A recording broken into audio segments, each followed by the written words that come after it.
Hello, everybody, and welcome to Connected Knowledge from Upland Software on True Story FM. I'm Pete Wright, and today, if you're a contact center leader, we're talking all about you.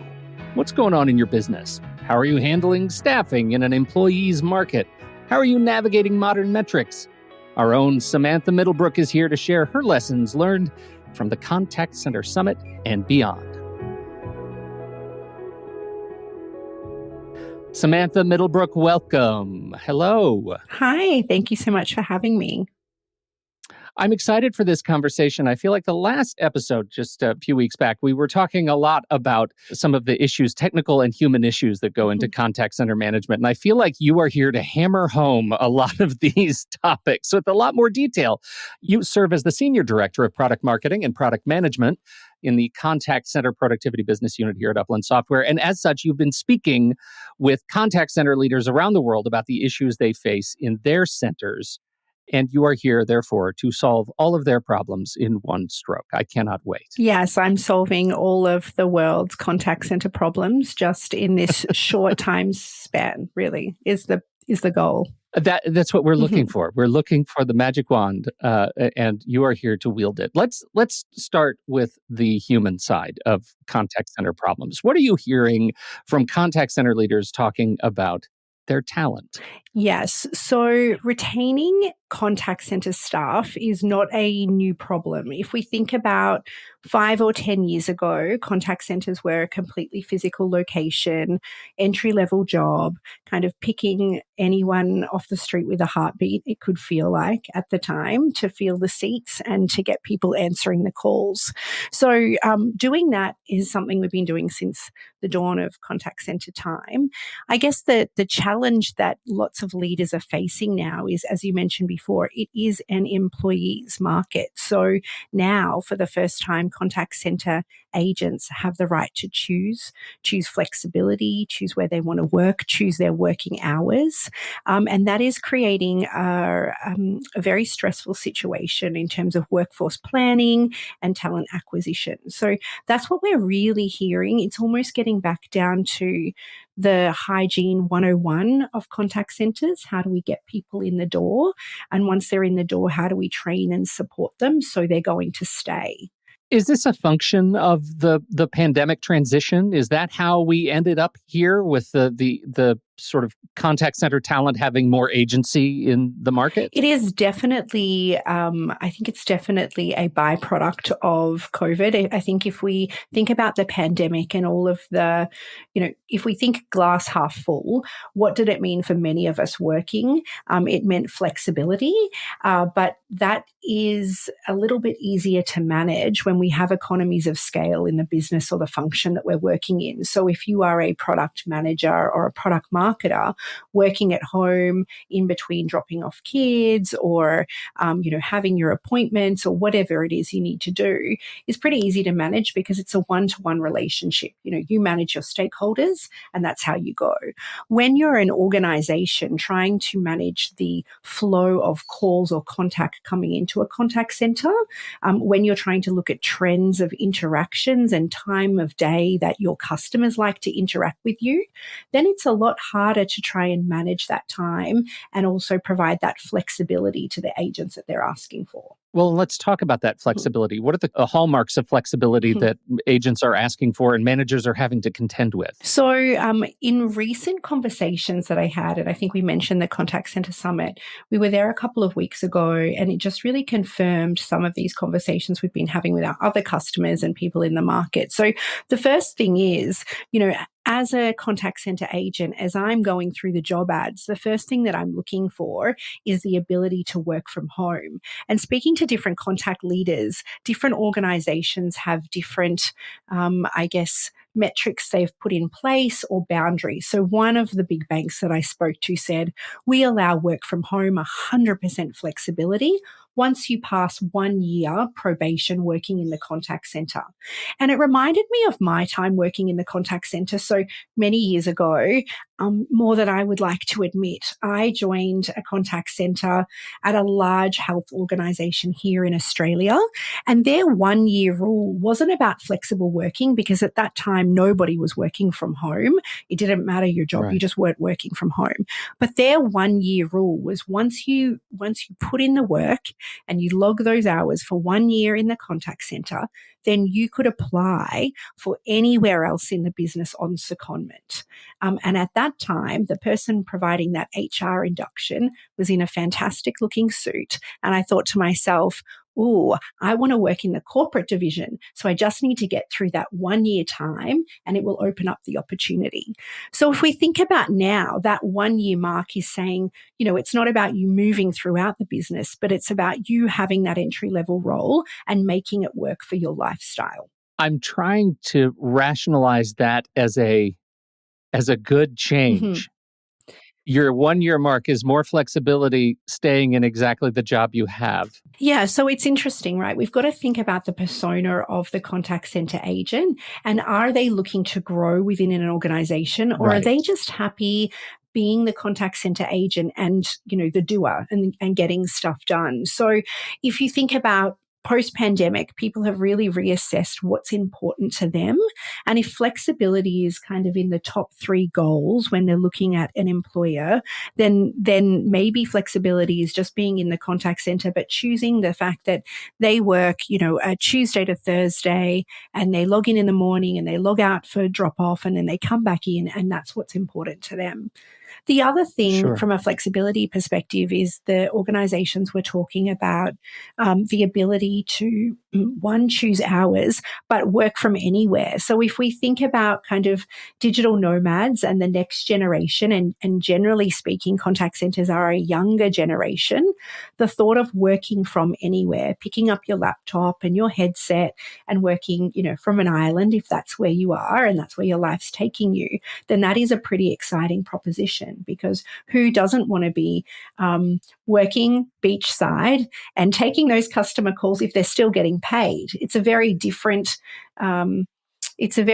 gap year than trying to backpack through Europe without any income, right? Right. Yeah. I mean, you might not be hiking the Pacific Crest Trail with your laptop and your headset, but you certainly have flexibility. In the spirit of making the workplace more flexible for the agent, how do we make the agent's experience more useful for the organization? Let's talk about training and development. How is that changing, and what are those challenges that operators are finding? Yeah, so the really hard part is, how do you support somebody remotely? And we've seen this through the pandemic. So regardless of your role, it's been the challenge of, how do you induct someone in? How do you make them feel like they're part of the team? How do you keep a pulse check on how they're going, and how do you make sure they're performing?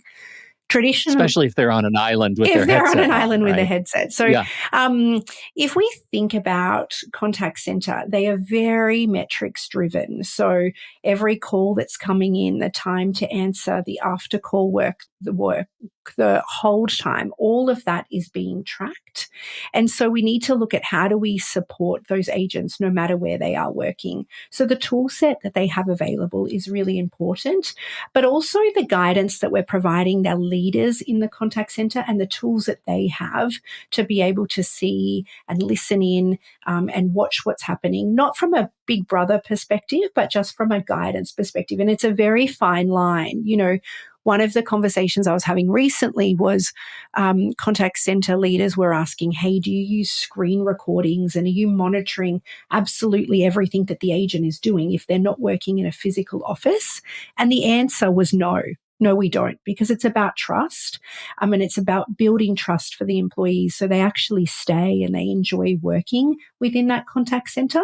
And it's not that big brother environment, which is what we thought about working from home was pre-pandemic. Well, and that's exactly what we're hearing, right? When you see, as the pandemic sort of monitoring shifts from an IT perspective, that the number one, sellers on Amazon are mouse jigglers. So it looks like your mouse doesn't stop moving for more than a minute. So those kinds of things, like, it's a relief to hear that we're pushing back on some of those big brother-ish kind of efforts. And it's definitely a journey. If I think about the conversations I was having with some of these customers a couple of years ago around digital transformation and really, the uptake of newer technologies, they were very, very change resistant. So change resistant out of fear, not understanding how things would work, and what the flow on effect would be. So I think that all of that, we've learned to deal with things and kind of be a little bit more relaxed in business. One of the people that I was speaking to the other day, they were talking about it's almost encouraged now, not encouraged, but it's completely acceptable if you've got a contact center agent working from home and there's a little bit of background noise, because they're finding from their customer experience perspective, it's making their agents seem like humans, because they are humans, and it's less about the, white noise. I don't know if you've ever been on a call with an agent and they don't even put you on hold. They actually mute you because they're so freaked out. They're trying to work out what do they say and what do they do. And it's a very bad practice, but they mute you and it drops the sound. And for the customer on the end of the line, they're just stuck in this Feels vortex like you were hung up on. of white noise, what's happening. And if you think about if they're in the middle of a really challenging experience, maybe some type of bill has been overdrawn or they're being charged for a healthcare piece that they didn't think. Going into that cone of silence is very off-putting and scary. So it's quite an interesting observation saying, hey, if there's a dog barking now, we're actually finding that the customer is connecting a little bit more to that agent because they're really connecting human to human, which is a really nice piece as well, I think, from experience. That's lovely. Actually, that is a lovely sentiment. So let's talk. You've already mentioned metrics, and speaking in terms of metrics and forecasting, how do you do that coming out of the last, 2 or 3 years? How are organizations being forced to shift the way they think about forecasting? I think we are still working out what the baseline is. One of the customers I was speaking to the other day said, we feel like we've lost 2 years of data. And I thought, wow, that is significant because, the one thing that was sure in contact land for 10 or 15 years was you understand your call volumes and you understand how many people you need to answer the calls in a timely manner. And that was, call center 101. But now we've got these really large organizations saying, hey, we feel like we're flying a bit blind. And then the other complexity on top of that, Pete, is overlaying the push to digital. So it's easier to try and manage volume when you're thinking about a single channel. How often is that phone going to ring and how many agents do I need? But what happens if you add chat into that? And now you've got a one-to-many relationship that you need to keep up. Chat agents generally are using, they're interacting with 4 to 8 different customers at any one time. So now you've got the phone channel and now you've got chat. And if you've introduced a self-service option like a chat bot, the other thing that we're seeing as well is there's no surety that the inquiry is going to finish in that channel. So what I mean by that is, Pete, let's say you lose your credit card and you need to replace it. This trend that we're seeing is this kind of reassurance trend is how I'm going to describe it. So let's say, Pete, you've lost your credit card and you go onto the website and you authenticate into your login and you say, hey, I can see everything that I need to do. I am going to cancel my credit card. I've authenticated. I know I'm in my bank. I've logged in. I can see that I've cancelled my credit card. I can see that it says that a new card is going to be issued. Hey, you've even received a text message verifying the interaction with the SLA. What's happening though now, Pete, is many, many customers are still going back to the voice channel and calling up to say, hey, I just cancelled my credit card. I got the text, but can you reassure me that I've cancelled my credit card? And so that's throwing a complete spanner in the works because, again, if we think about volumes and we think about trends and how we monitor what's going to come in, one of the banks said to me, the credit card, the lost credit card is the simple transaction. It's high volume. It's low value. It's something we know we can self-serve. And I know that's what I've recommended to customers over many years when we're saying bring knowledge into digital. That in Sure. theory, it's what we demonstrate all the time. But now what they're saying is, actually, no, there's been so much fraudulent activity, the customer still wants to speak to a human. How did they end up talking to my mother so many times? Yeah, it seems like such a no-brainer, but it seems like also we have to pivot for the emotional reality of the fraud environment, and everybody's been taken advantage of at least once, if not now, then when it's coming. And so I love this pivoting around reassurance targeting, right?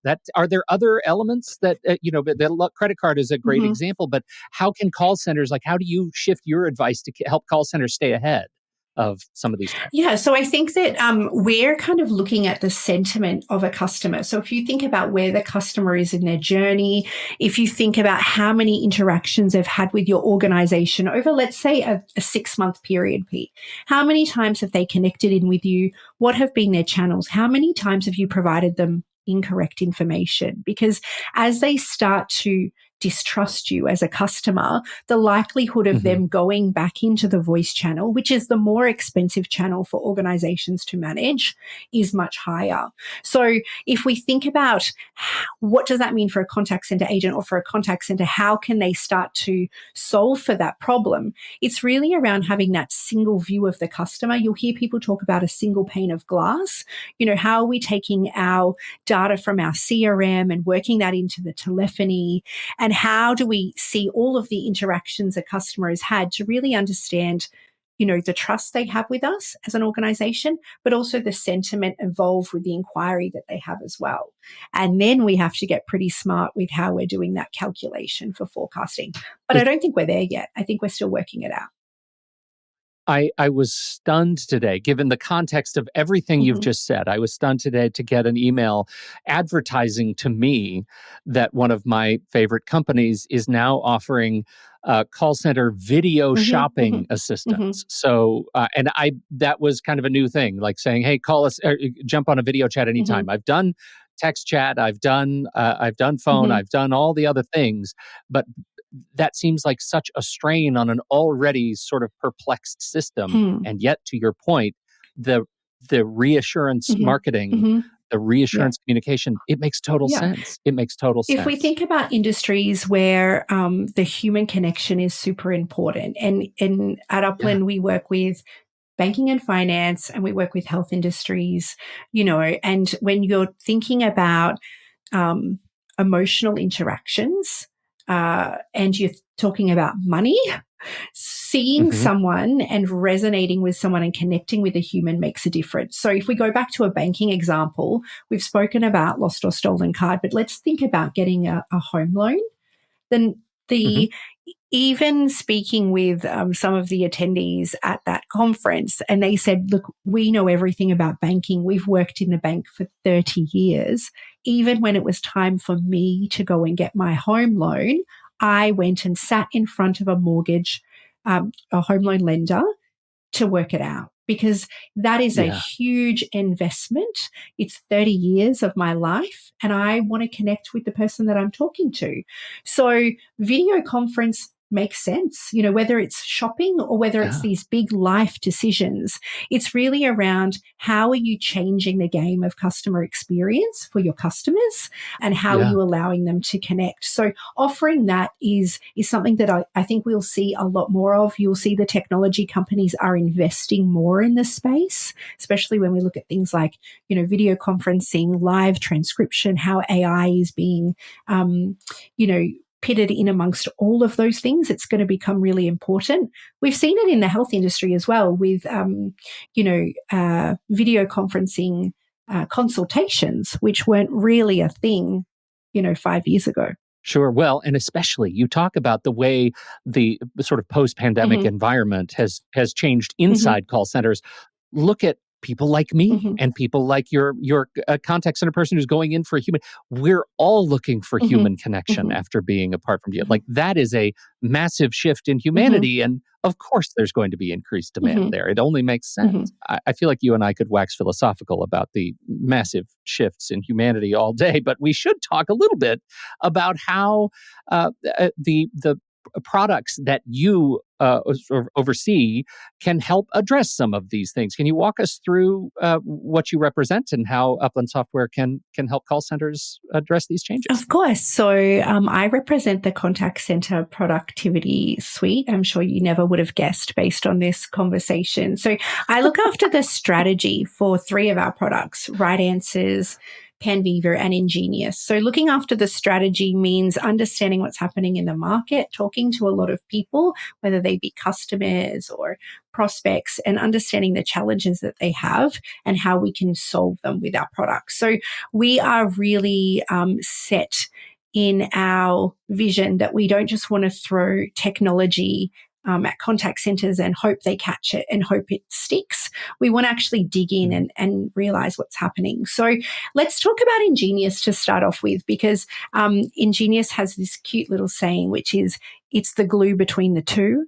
And the glue between the two is 2 different applications. It is your CRM, so your customer record management, and your telephony. So both of those applications are kind of the heart and soul of a contact center. It's how is the customer contacting you, and it's how do we track everything that's gone on so we can solve their problems. So with Ingenious, it's really about simplifying that view for the agent. So when they pick up that call, they've got all the information that they need to make sure that they are giving that personalized experience, which we touched on last podcast. So Pete, let's take the lost or stolen credit card as an example. If you are a contact center agent for that bank and you are using the Ingenious product, rather than answering the call kind of blindly and saying, hey, how can I help you today? You will actually be able to see the fact that, Pete has already been on the website. He's logged in. He's cancelled the call. We've sent him the text message because all of those interactions are tracked. And now I can really focus on the conversation at hand. As an agent, I can think about my empathy. I can think about my recommended wording. I've been trained, and I can really focus on the human connection because the systems are handled for me. I don't need to go digging and searching to look for things. And if I find out, Pete, that, hey, you know what, I'm not the best person to speak to, I need to transfer you to an expert in another part of the organization, then that is also handled through the application as well. So they seem like really little things, but they make a really big difference when we're thinking about customer experience, because again, it's less about what do I say, what do I press, where do I go next? It's really about connecting in with what you need.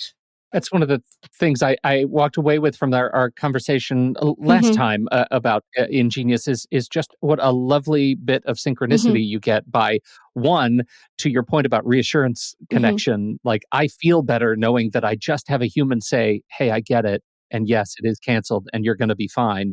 But also that as an agent, my life would be better knowing and confirming that those systems are better. My job is better. My experience is better. I'm generally a happier agent knowing I can be of that level of service.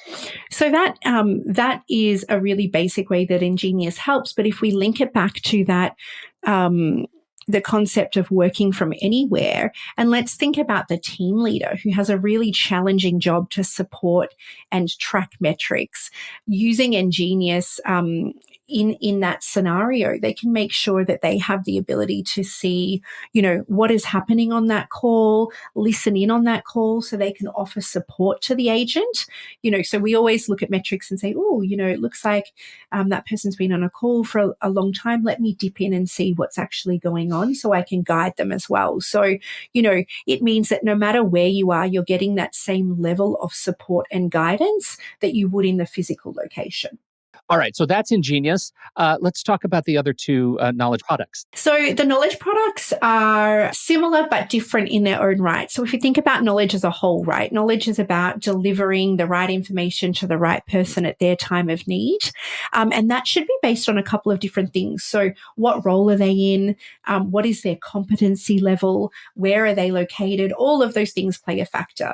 Now, the delivery needs to really meet the agent in their channel. So if we've got an agent working in Microsoft Teams as an example, and they are chatting all the time, maybe we need to provide a AI-driven chatbot to serve up knowledge there.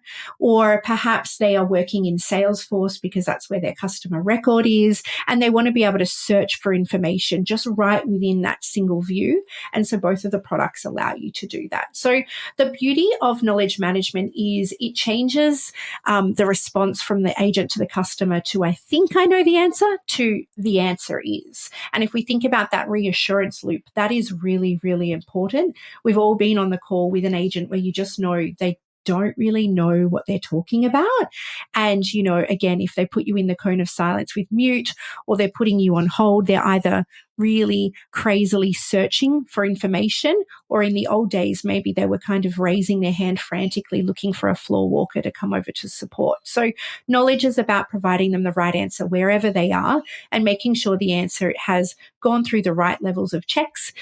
So it is the correct thing that you should be saying to the customer. So again, no matter where they're working, being able to deliver that message out, being able to put through things like change and communications and track and record how effective that is, and bringing it back into that continuous improvement cycle is really important as well. And again, to our point about customer sat and agent sat, like you feel better when you can say with confidence that you know the answer. That's exactly you're right. Creating happier operators. Samantha, this has been fantastic. Thank you so much for your tour through the Contact Center Summit responses, some of the stories that you've shared. I am fascinated, and I hope that you will come back and talk to us again as the environment, as the world continues to change for our call center specialists. Thank you so much. Thanks for having me. And thank you, everybody, for downloading and listening to this show. We appreciate your time and your attention. Don't forget, head over to uplandsoftware.com. You can find us in the resources section. Just look for the podcast. You'll see all the episodes that we have produced of this show and our others. On behalf of Samantha Middlebrook, I'm Pete Wright. We'll see you next time right here on Connected Knowledge from Upland Software.